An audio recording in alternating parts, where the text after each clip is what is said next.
Imagínense esto por un segundo. Estamos a orillas del río Atrato, en Colombia, en una zona que para el sistema de salud tradicional es como si literalmente no existiera. Ahí vive doña Carmen. Hace unos meses, su hijo Jason, de apenas 8 años, empezó a tener unos temblores súper raros en las manos. Al principio, pues la familia pensó, seguro es el frío de la madrugada, ¿no? Pero la cosa no paró. Jason empezó a cansarse rapidísimo, dormía mal y de repente ya ni siquiera quería jugar.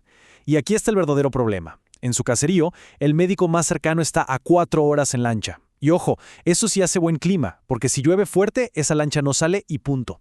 En el puesto de salud que les queda cerca solo hay una enfermera y una báscula. Nada de laboratorios para detectar metales pesados. Absolutamente nadie va a decir la palabra mercurio en voz alta, no porque no sé la causa, sino porque el sistema está completamente ciego ante esto.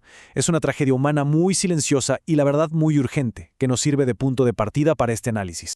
Y es que piénsenlo de esta manera. Para nosotros, un río puede ser solo un paisaje. Pero para estas comunidades locales, el río Atrato lo ha sido absolutamente todo. Es su despensa, su autopista principal, es la piscina donde los niños aprenden a nadar. Es literalmente el centro de su cultura. Pero hoy en día, ese mismo río se ha convertido en una amenaza gigantesca.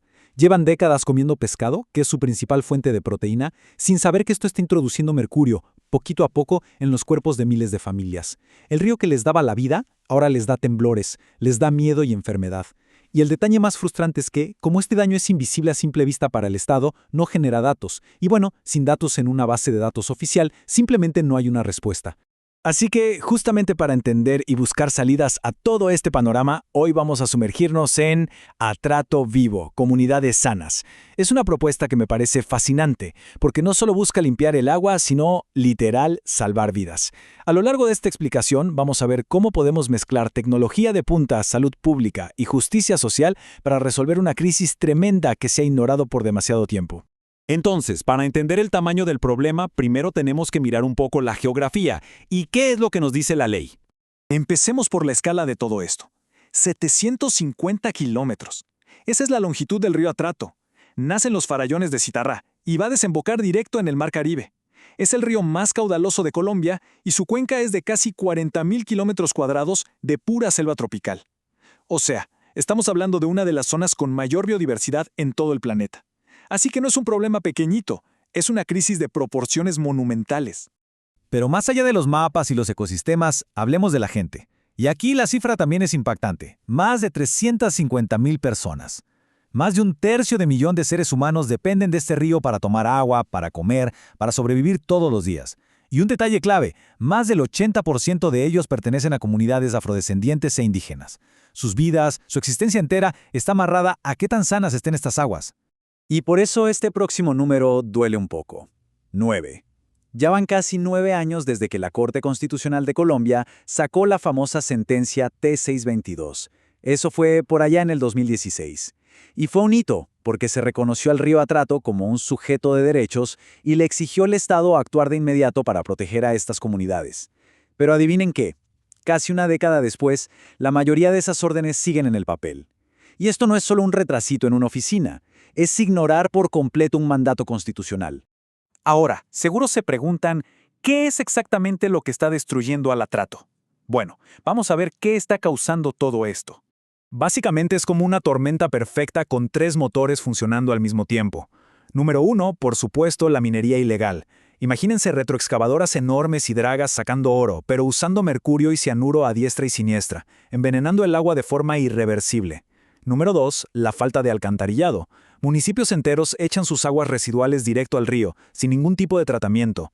Y el número 3, que es quizá el más grave, la ausencia histórica del Estado.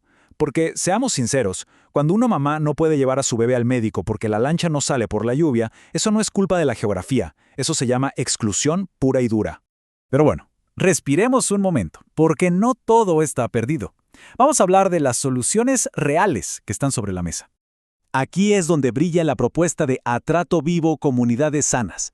Lo que hace tan inteligente a este diseño de política pública es que no trata de solucionar las cosas por separado. Entendieron algo clave. No puedes tener a la gente sana si el ecosistema a su alrededor está enfermo. Así que juntaron salud pública, medio ambiente y derechos humanos en un solo paquete.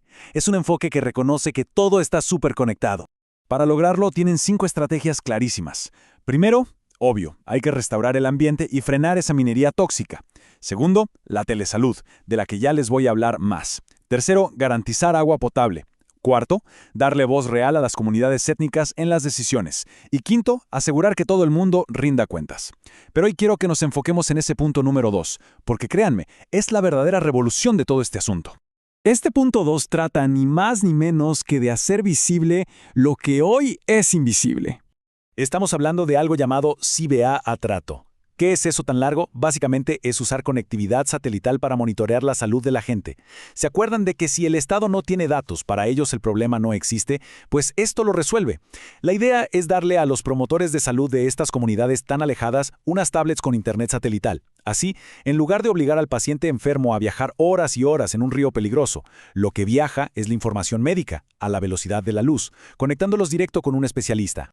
Para que vean lo poderoso que es esto, volvamos al caso de Jason, pero con esta tecnología funcionando. Miren cómo cambia el cuento. Minuto 1. La promotora nota sus síntomas en la tablet. Minuto 5. El sistema detecta que hay un riesgo de metales pesados y dispara una alerta satelital. Hora 2. Un médico general ya está en una videollamada con un toxicólogo en Bogotá analizando el caso. Día 1, boom, Jason ya tiene un diagnóstico formal en el Sistema de Salud Nacional. O sea, pasamos de un sufrimiento completamente ignorado a datos en tiempo real que obligan al Estado a moverse.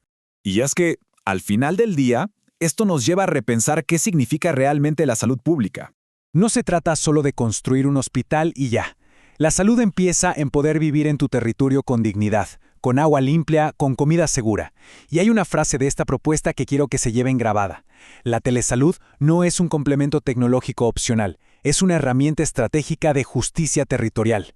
Usar tecnología satelital para saldar una deuda de décadas y proteger a la gente del atrato es, ni más ni menos, defender la vida. Las herramientas ya existen, la ruta está trazada. La verdadera pregunta con la que los dejo es, ¿tendremos finalmente la voluntad para dejar de ignorar al atrato y empezar a actuar?